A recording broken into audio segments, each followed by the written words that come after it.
Kongres. Kita berharap silakan mereka melanjutkan perjuangannya sampai dengan tanggal 17 April ini. Tetapi yang perlu diperhatikan, kita di dalam rangka ingin mewujudkan apa yang kita cita-citakan, kita rencanakan, tapi harus kita perhatikan tidak boleh melakukan hal-hal yang menyakiti teman kita, menyakiti saudara kita, tidak boleh memfitnah, tidak boleh meriba, tidak boleh menjatuhkan orang yang lain.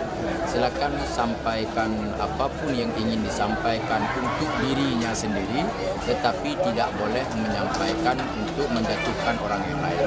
Nah, ini perlu dijaga karena nanti kalau misalnya pun kita terpilih, tentunya kita akan mendapatkan syafaat dari hasil yang kita kerjakan. Tapi kalau ada dengan cara-cara yang tidak baik, maka hasil yang kita dapatkan juga nanti ada kurang baiknya, kurang barakahnya. Jadi silakan berkompetisi dengan yang baik, dengan tetap memperhatikan dari apa yang kita sebutkan, yaitu jangan saling menjatuhkan, menjelekkan orang-orang yang lain.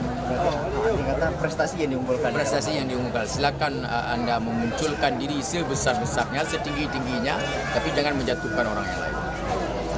Ya.